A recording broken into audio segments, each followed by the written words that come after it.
ಮನೆಯಲ್ಲ ಪ್ಲಾನ್ ಮಾಡಿ ಬೇರೆಯವ್ರಿಗೆ ಸುಪಾರಿ ಕೊಟ್ಟು ಇವರು ದೇವಸ್ಥಾನಕ್ಕೆ ಹೋಗಿರೋದು. ನಿಮ್ಗೆ ಯಾರ್ಯಾರ ಮೇಲೆ ಅನುಮಾನ ಇದೆ sir? Bharat main point sir. ಅವನೇನೋ ಬೇರೆ ಲೋಕಲ್ ಹೇಳ್ತಾ ಇರೋದು ಬೇರೆ ಅಫೆನ್ಸ್ ಇದೆ, ಯಾರೋ ಅವ್ರಿಗೆ ಸುಪಾರಿ ಕೊಟ್ಟು ಮಾಡ್ತಿರ್ಬೋದು ಅಂತ ನಮ್ಗೆ ಅನುಮಾನ ಇದೆ ಸರ್. 100% ಇವ್ರ ಮನೆಯವ್ರು ಪ್ಲಾನ್ ಮಾಡಿ ಇವರೇ ಸರ್ ಮಾಡಿರೋದು.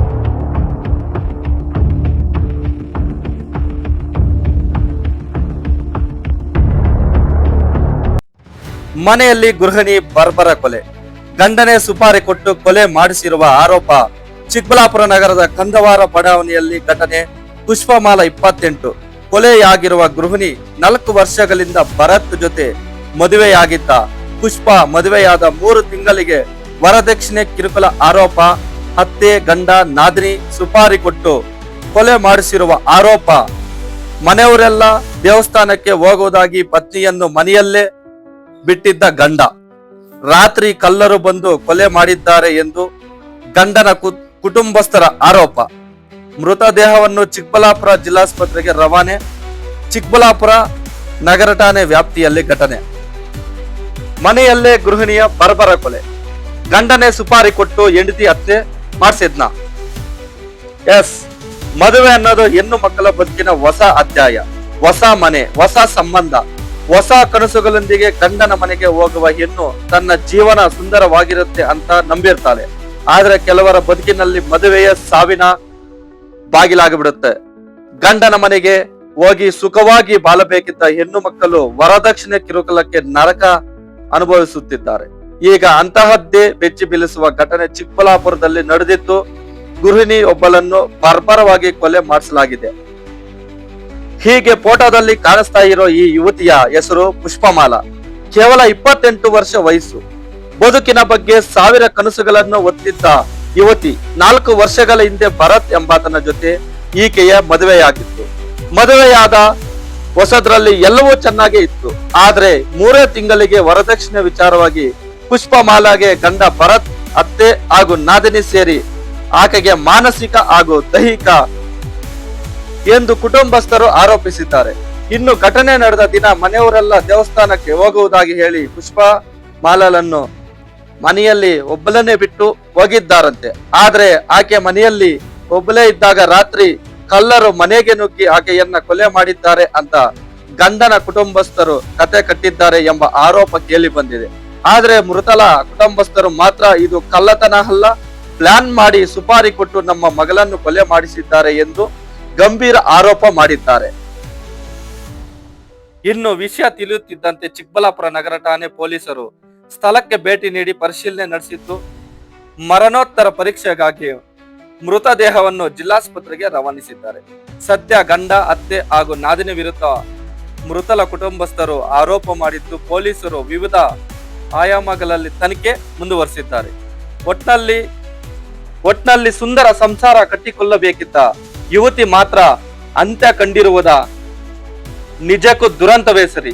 ಇನ್ನು ಇದು ನಿಜವಾಗಿಯೂ ಕಳ್ಳತನ ಮಾಡಲು ಬಂದವರು ಕೊಲೆ ಮಾಡಿದ್ರ ಅಥವಾ ಉದ್ದೇಶ ಪೂರ್ವಕವಾಗಿ ಗಂಡನ ಮನೆಯವರೇ ಕೊಲೆ ಮಾಡಿಸಿದ್ರ ಅನ್ನೋ ಸತ್ಯ ಪೊಲೀಸರ ತನಿಖೆಯಿಂದಲೇ ಹೊರ ಬರಬೇಕಿದೆ.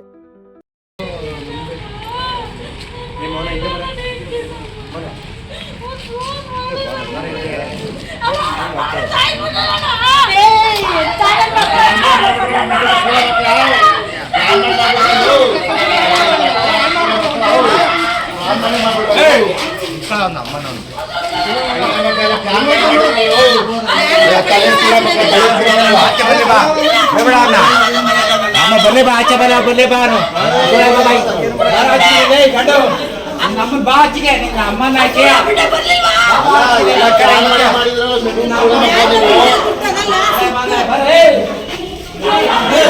ಯಾವ ಪ್ಲಾನ್ ಮಾಡಿದ್ದೀರಿ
ಮಾತಾಡೋಣ ಅಂದ್ರೆ ಏನತ್ತ ನಮ್ಮ ಫ್ಯಾಮಿಲಿ ನಮ್ಮ ನಿಮ್ಮ ಫ್ಯಾಮಿಲಿಗಳು ಆದಾಗ ಗೊತ್ತಾಯ್ತಾನೆ ಸೊಳ್ಳೆ ಮಕ್ಕಳಿಗೆ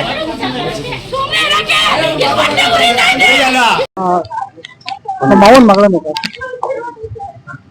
ಮಾವನ ಮಗಳು ಸೋದರ ಮಾವ ಆಗ್ಬೇಕು ನಾನು. ಇವಾಗ ಒಂದು 4 ವರ್ಷ ಆಯ್ತು ಸರ್ ಮದುವೆ ಆಗಿ 4 ವರ್ಷ ಆಯ್ತು. ಸುಮಾರು ಒಂದು 7 ತಿಂಗಳಿಗೆ ಜಗಳ ತೆಗೆದ್ರು, ವರದಕ್ಷಿಣೆ ತಿಳ್ಕೊಳ್ಳ ಅಂತ. ಅಂದ್ರೆ ಟಾರ್ಚರ್ ಮಾಡಿದ್ದಾರೆ. ಅವ್ರಿಗೆ ಇಷ್ಟ ಇದ್ದು ಆ ತಂದೆ ತಾಯಿ ಏನ್ ಮಾಡಿ ಬಲವಂತ ಮಾಡಿ ಅವ್ರಿಗೆ ಮದುವೆ ಮಾಡಿದ್ದು. 7 ತಿಂಗಳಿಗೆ ಕರೆಕ್ಟಾಗಿ ಜಗಳ ತೆಗೆದು ಮನೆ ಕಳ್ಸಿದ್ರು ಸರ್. ಅವಳು ಆಚರಣೆ ಅಂತ ಬಂದವಳು 2 ತಿಂಗಳು 3 ತಿಂಗಳು ಮನೇಲೇ ಇದ್ಲು. ಕರ್ಕೊಂಡು ಹೋಗಿಲ್ಲ ಅವಳನ್ನ, ಇವ್ರು ಯಾರು ಬರಲಿಲ್ಲ ಕರ್ಕೊಂಡೋಗಿ. ಅವಳ ಮೇಲೆ ಅಫೆನ್ಸಿಗೆ ಹೆಂಗೆ ಅಂದ್ಬಿಟ್ಟು ಜಗಳ ಮಾಡಿ ಅವಳ ಮೇಲೆ ಗೂಬೆ ಕೂರಿಸಿ, ಯಾಕಂದ್ರೆ ಇವ್ರನ್ನ ಬಿಡ್ಬೇಕಲ್ಲ ಆಚೆ ಕಡೆಗೆ, ಇವನ್ನ ಬಿಟ್ಬಿಟ್ಟು ಬೇರೆ ಇನ್ನೊಂದು ಮದುವೆ ಮಾಡೋಣ ಅಂತ ಪ್ಲಾನ್ ಮಾಡಿದ್ರು ಅವಾಗಲಿಂದ. ಆಮೇಲೆ ಮತ್ತೆ ಏನ್ ಮಾಡಿದ್ವಿ, 2 ತಿಂಗಳು ಆದ್ಮೇಲೆ ನಾವು ಎಣ್ಣೆ ತಿಂದಿವಲ್ಲ ನಾವು, ಮತ್ತೆ ಏನ್ ಮಾಡಿ ಸಿಂಧಿಘಟ್ಟ ಕೊಂಡ್ಕೊಂಡೆ ಪೊಲೀಸ್ ಸ್ಟೇಷನ್ಗೆ ಹೋಗ್ಬಿಟ್ಟು ಕಂಪ್ಲೇಂಟ್ ಕೊಟ್ಟು ಅಲ್ಲಿಗೆ ಮತ್ತೆ ಭರತ್ ಮತ್ತೆ ಅವ್ರ ತಂದೆ ಬಂದು ಅಲ್ಲಿ ಮಾತಾಡ್ಬಿಟ್ಟು ನಾವು ಚೆನ್ನಾಗಿ ನೋಡ್ಕೊತೀವಿ ಅಂತ ಕರ್ಕೊ ಬಂದಿರ್ತಾರೆ. ಕರ್ಕೊ ಬಂದು ಸುಮಾರು ಇನ್ನೇನು 4 ತಿಂಗಳು ಆಯ್ತು. ಬಾಡಿಗೆ ಮನೆ ಮಾಡಿ ಬೇರೆ ಮನೇಲಿ ಇರಿಸಿದ್ರು. ಆಮೇಲೆ ನೋಡಿದ್ರೆ ತಿರ್ಗಾ ಜಗಳ ಆಗ್ತಾ ಇತ್ತು. ಪಾಪ ಅಮ್ಮ ಫೋನ್ ಮಾಡೋಳು, ನಮ್ಗೇನು ಗೊತ್ತಾಗ್ಲಿಲ್ಲ, ಏನೋ ಅಡ್ಜಸ್ಟ್ ಮಾಡ್ಕೊಂಡು ಹೋಗಮ್ಮ ಅಂತ ನಾವು ಹೇಳಿದ್ದು. ಇಲ್ಲಿ ನೋಡಿದ್ರೆ ಪ್ಲಾನ್ ಮಾಡಿ ಇವರು ಸಾಯ್ತಿರೋದಂತೂ ಖಂಡಿತ ಇವರೇನೆ. ಈ ಮನೆಯವರ ಸರ್ ಸಾಯ್ತಿರೋದು, ಬೇರೆ ಯಾರು ಬರಕ್ ಚಾನ್ಸೇ ಇಲ್ಲ.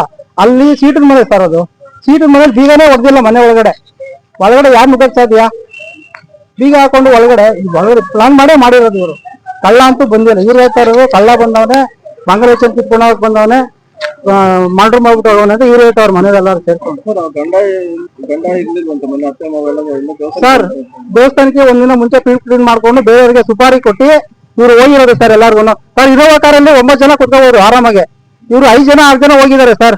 ಇನ್ನ 3 ಜನ ಕುತ್ಕೊಳ್ಳೋ ಜಾಗ ಇದೆ. ಈ ಅಮ್ಮಂಗೆ ಹೇಳವ್ರೆ, ನೀನ್ ಬರ್ಬೇಡ, ಜಾಗ ಇಲ್ಲ ಕಾರಲ್ಲಿ, ನೀವು ಹೋಗ್ರಿ ಮನೆ ಇದೆ ಆರಾಮಾಗೆ ಅಂದ್ಬಿಟ್ಟು ಬಿಟ್ಬಿಟ್ಟು ಹೋಗಿದ್ದಾರೆ ಸರ್.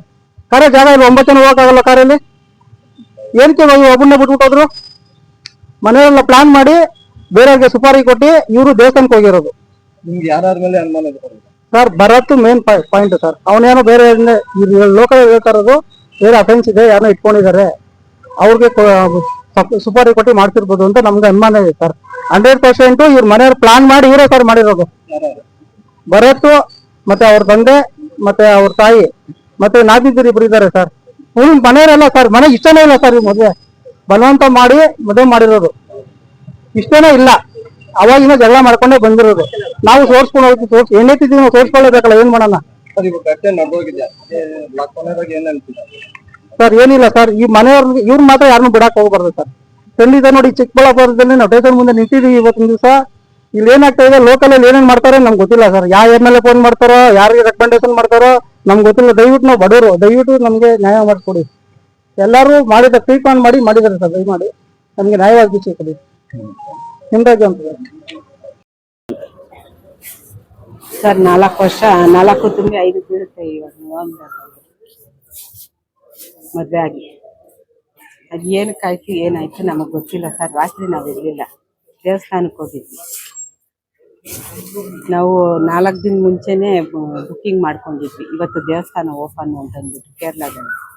ಅದೇನು 15 ದಿನ ಅಷ್ಟೇ ತೆಗಿಯೋದು ಅಂತಂದ್ಬಿಟ್ಟು ಆ ಹುಡ್ಗಿನ ಕರೆದ್ರೆ ನಾನು ಬರಲ್ಲ ಅಂದೆ. ಅದಕ್ಕೆ ನಾವು ವರ್ಕ್ ಇದೆ ಬರಲ್ಲ ಅಂದಿದ್ದಕ್ಕೆ ನಾವೇ ಹೋಗ್ತೀವಿ. ನಮಗ್ ಫೋನ್ ಬಂದಿದ್ದು ಈ ತರ ಆಗಿದೆ ಅಂತ. ಅಂದ್ರೆ ಆ ಹುಡ್ಗಿ ಇದಾಗಿದೆ ಅಂತ ನಮಗ್ ಹೇಳಲಿಲ್ಲ. ಏನೋ ಈ ತರ ಕಳ್ತನ ಆಗಿದೆ ಅಂತಂತ ಹೇಳಿದ್ರು. ನಮ್ಗೆ ಇಲ್ಲಿ ಬರೋವರ್ಗು ಏನು ಗೊತ್ತಿಲ್ಲ. ಇಲ್ಲಿ ಬಂದ್ಮೇಲೆ ಗೊತ್ತಾಗಿದೆ. ಸರ್ ಟೈಮ್ ನನಗೆ ಗೊತ್ತಿಲ್ಲ. ಒಂದು 4:15 5 ಗಂಟೆ ಆಗಿರುತ್ತೆ ಸರ್ ನಾವು ಬರೋಷ್ಟು. ನಾವು ಹತ್ತತ್ರ 300 ಕಿಲೋಮೀಟರ್ ಹೊಟ್ಟೋಗಿದ್ವಿ ಸರ್. ಅಲ್ಲಿಂದ ವಾಪಸ್ ಬಂದ್ವಿ ಕೇಳ್ಕೊಂಡು. ಏನಿಲ್ಲ ಸರ್, ಚೆನ್ನಾಗೇ ಇದ್ರು, ಆರಾಮಾಗೇ ಇದ್ರು. ಅವ್ರ ಗಂಡ ಹೆಂಡತಿ ಇಲ್ಲಿದ್ರೆ ನಮಗ್ ಗೊತ್ತಾಗ್ತಾ ಇತ್ತು. ಅವ್ರು ಇದ್ದಿದ್ದು ಅಲ್ಲಿ ಸರ್, ಬೇರೆ ಇತ್ತು.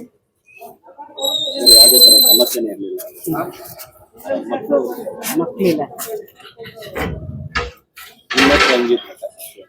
ಚೆನ್ನಾಗಿದ್ರು ಸರ್. ಅಂದ್ರೆ ಆ ಹುಡ್ಗಿ ಇಲ್ಲೇನು ಇರ್ತಿರ್ಲಿಲ್ವಲ್ಲ. 3 ವರ್ಷ ಆಯ್ತು ನಾವು ಮನೇಲಿ ಬರ್ತಿದ್ರು. ಅಲ್ಲಿ ಬೇರೆ ಇರೋರು, ಯಾವಾಗೋ 1 ತಿಂಗಳಿಗೋ 15 ದಿನಕ್ಕೋ ಬರೋಳು ಹೋಗೋಳು ಅಷ್ಟೇ ಸರ್. ಅಷ್ಟು ಬಿಟ್ರೆ ಇನ್ನೇನು. ನಾನು ಯಾವಾಗನ ಏನಾದ್ರು ಮಾಡಿದ್ರೆ ಬಾಕ್ಸ್ ಕಳಿಸ್ತಾ ಇದ್ದೆ. ನನ್ನ ಮಗ ಡೈಲಿ ಬಂದ್ತಾ ಇದ್ದ ಹೋಗ್ತಾ ಇದ್ದ. ಅವ್ರ ಮನೆ ಕಡೆಯಿಂದ ಏನಾದ್ರು ಸರ್ ಅವ್ರ ಮನೆ ಕಡೆದು ನನಗ್ ಗೊತ್ತಿಲ್ಲ ಸರ್. ಬೇರೆ ಯಾರ ಮೇಲೆ ಅನುಮಾನ ಇದೆ? ನಿಮ್ಮ ಹೆಸರು? ವಿಜಯಲಕ್ಷ್ಮಿ. ತಿರೋಗಿರೋ ನನ್ನ ಸೊಸೆ ಅದು ಯಾವ ಹೆಸರು? ಪುಷ್ಪಮಾಲ.